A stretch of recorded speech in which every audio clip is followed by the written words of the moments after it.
Kain tayo. Ulam ko ngayon ay noodles.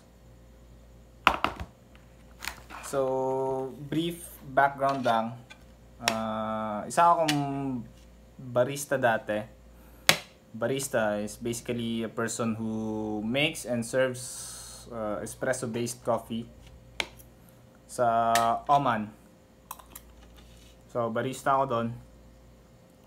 And nagluluto ako ng pagkain.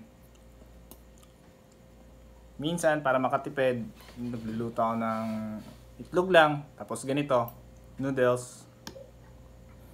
Tipid-tipid. Alam mo naman, mahirap ang buhay sa abroad. Siyempre, para may pinag-iipunan ka, may pangarap ka, tapos pinapadala mo. Ngayon, minsan, nagluluto ako, good for 3 meals na. Ay, 6 pala. 6 meals. So, 2 araw yon. Example, sinigang. Luto ako ng sinigang na hipon or isda. Good for 6 meals na yon. So, naka 5 initan na yon na inuulit lang. Kaya dinadamihan ko na lang yung sabaw para pwede ko siyang initin ng paulit-ulit. So, 2 araw kasi di naman madaling mapanis ang sinigang. So, 2 araw tapos good for 6 meals. So, imagine mo kung ilang ulit na yun ininit. Tapos minsan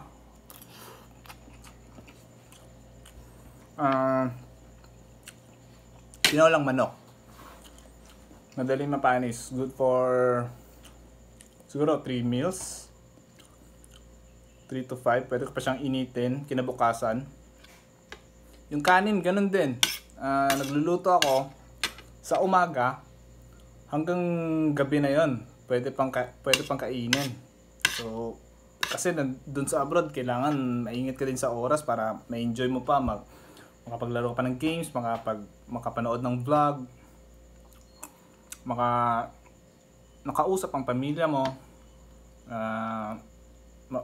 makapasyal-pasyal, pero pagod ka na nun eh. Siyempre, mamamalengke ka pa, and magluluto. Kasi 12 hours yung shift namin. So, tapos babawasan pa ng travel time na papunta tsaka pabalik. 1 hour each. So, 2 hours. So, 14 hours lahat.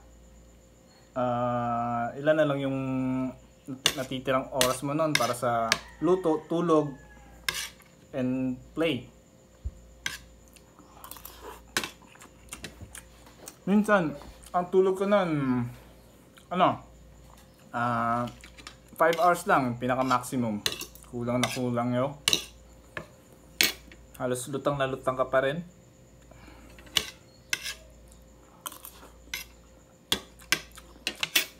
Tapos,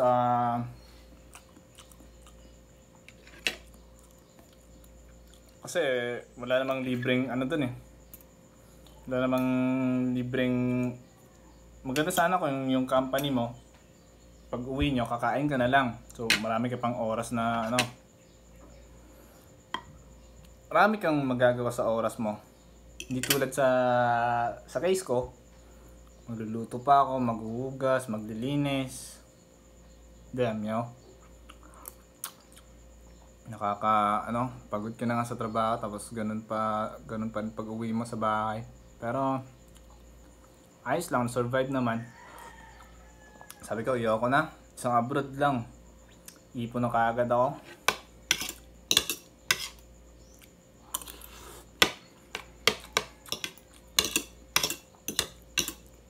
Itong isang pack na noodles, minsan 2 kainan pa to eh.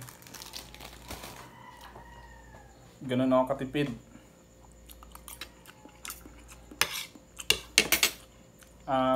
Ulam ko na siya morning, tapos binabaon ko lang.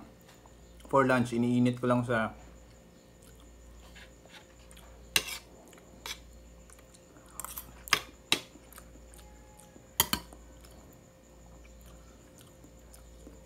Okay din. Meron nga akong ibang katrabaho.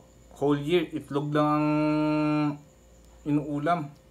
Imagine mo kung ilang halos 500,000 ata yung naipon nun. Itlog ka lang ba naman? Araw-araw. Hindi naman siya nagkasakit, ha?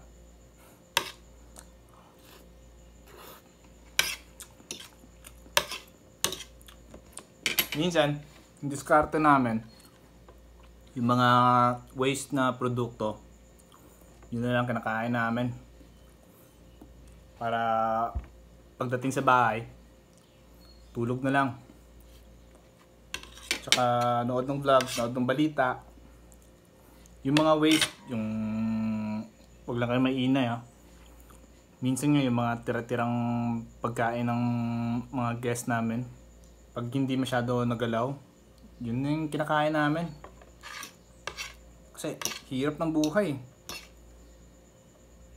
Hindi naman siya pero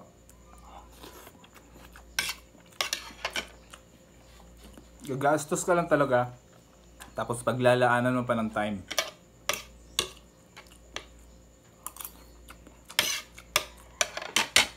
So ayun. Gusto niyo pa iba pang kwento? Susunod naman.